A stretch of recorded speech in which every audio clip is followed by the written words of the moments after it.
조선 왕조 500년 역사 속에서 가장 비극적인 최후를 맞이한 왕을 꼽으라면 아마 많은 분들이 단종을 떠올리실 겁니다.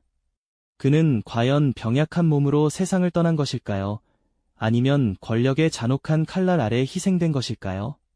수백 년의 세월이 흐른 지금도 풀리지 않는 어린 왕의 죽음 뒤에 감춰진 진실, 그 미스터리를 오늘 저희와 함께 파헤쳐보는 시간을 가져보시죠. 단순한 역사적 사실의 나열을 넘어 한 왕의 운명을 둘러싼 숨막히는 정치적 암투와 의문의 정황들을 추리극처럼 따라가다 보면 기록 저편에 숨겨진 진짜 이야기에 대한 궁금증이 걷잡을 수 없이 커질 겁니다. 이 모든 비극의 서막은 문종 임금의 병세가 깊어지면서부터 시작되었습니다. 어진 성품과 뛰어난 학식을 겸비했던 문종은 조선의 미래를 짊어질 왕이었지만 안타깝게도 늘 병마에 시달렸죠.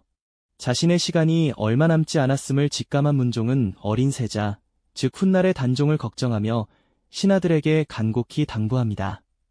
아직 어린 아들이 홀로 왕위를 감당하기는 힘들 테니 부디 그를 잘 보필해 달라는 마지막 유언이었죠.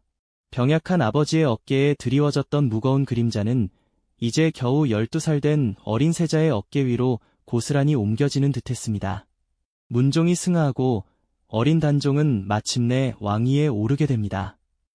하지만 그 어린 왕의 즉위식은 마냥 기쁘거나 영광스러운 자리만은 아니었을 겁니다. 거대한 용상에 앉아 불안한 눈빛으로 주위를 둘러보는 단종의 모습은 어쩌면 그가 겪게 될 비극적인 미래를 미리 보여주는 듯했죠. 궁궐은 겉으로는 엄숙한 분위기였지만 그 이면에는 벌써부터 권력을 향한 야심과 욕망이 꿈틀대고 있었습니다. 특히 문종의 동생이자 단종의 숙부였던 수양대군의 존재는 어린 왕에게 거대한 위협으로 다가왔을 겁니다. 그는 문종의 죽음을 무표정한 얼굴로 지켜보며 이미 마음속 깊이 왕좌를 향한 뜨거운 야욕을 품고 있었으니까요. 궁궐의 평화는 위태로운 촛불처럼 위태롭게 흔들렸습니다. 단종의 어깨에 놓인 왕권은 너무나도 가볍고 불안정했죠. 반면 수양대군은 강력한 무력과 냉철한 판단력으로 주변 세력을 규합하며 점차 자신의 세력을 키워나갔습니다. 문종이 남긴 유일한 희망이자 어린 왕의 든든한 버팀목이 되어주어야 할 신하들마저 점차 흔들리는 권력의 추가 어디로 기울지 눈치만 보고 있었습니다. 비극의 씨앗은 이미 궁궐 깊숙한 곳에서 싹트고 있었고 팽팽한 긴장감은 어느 순간 폭발할 듯 고조되고 있었죠.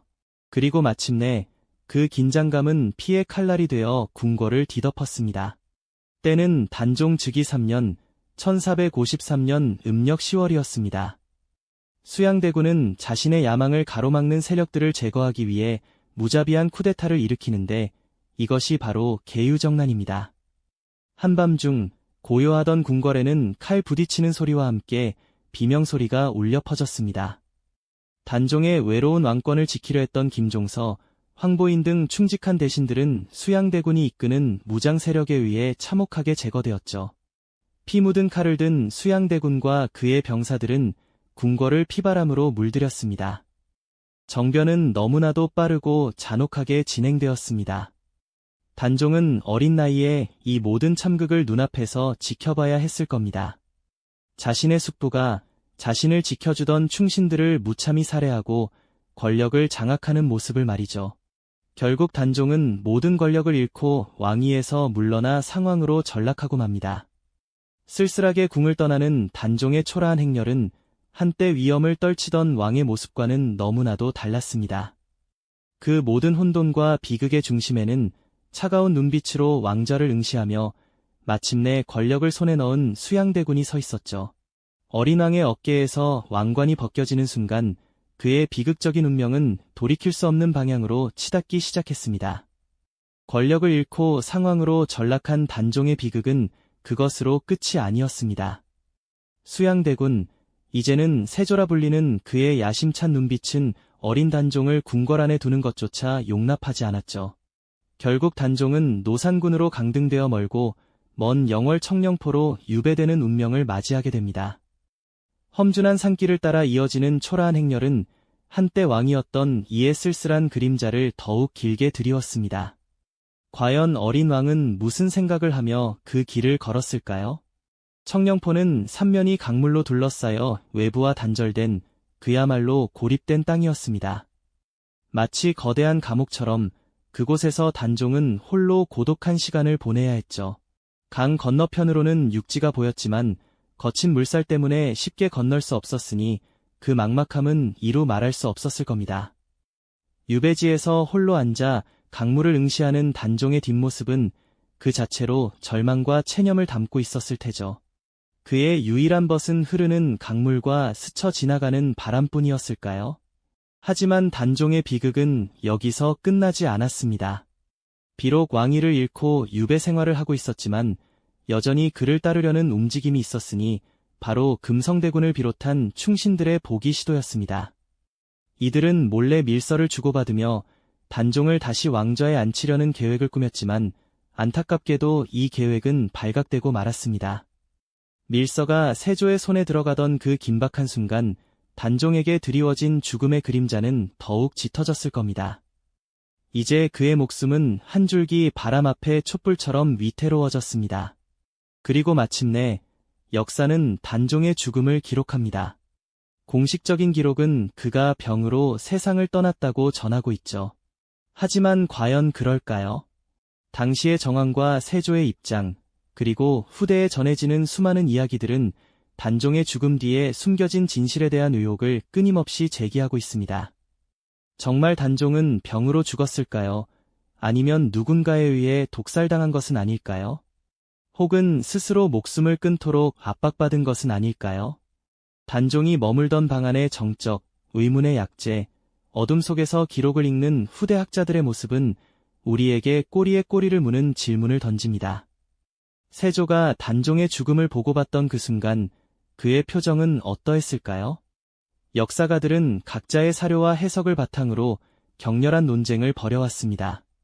독살설, 자진설, 그리고 병사설. 이 모든 가설들은 어린왕의 죽음이 단순한 비극이 아니었음을, 권력의 잔혹한 속성이 빚어낸 미스터리였음을 암시하고 있죠. 단종의 죽음은 단순한 한 왕의 비극적인 종말이 아니었습니다. 이는 이후 조선 왕조의 역사에 깊은 그림자를 들이우며 수많은 피바람을 불러왔죠. 하지만 오랜 시간이 흐른 뒤 숙종대에 이르러 단종은 마침내 복권되고 단종이라는 묘호를 받으며 명예를 회복하게 됩니다. 영월의 장릉이 평화로운 풍경을 자랑하고 후대 왕들이 그를 기리는 제사를 지내는 모습은 역사의 아이러니를 느끼게 합니다. 단종의 비극적인 삶과 죽음은 오늘날 우리에게 깊은 질문을 던집니다. 권력의 본질은 무엇이며 역사는 과연 얼마나 객관적으로 기록되는 것일까요? 진실을 향한 인간의 끊임없는 탐구가 왜 중요한지를 단종의 이야기는 뼈저리게 보여주고 있습니다. 그의 죽음에 대한 모든 의문이 명확하게 해소된 것은 아닐지도 모릅니다. 하지만 우리가 던진 이 질문들이야말로 역사를 더 깊이 이해하고 성찰하는 중요한 시작점이 될 것입니다. 미스터리는 여전히 살아있죠. 이 영상이 도움이 되셨다면 좋아요와 구독 부탁드립니다. 여러분의 응원이 제게 큰 힘이 됩니다. 다음 영상에서도 더 유용한 정보를 공유하겠습니다. 감사합니다.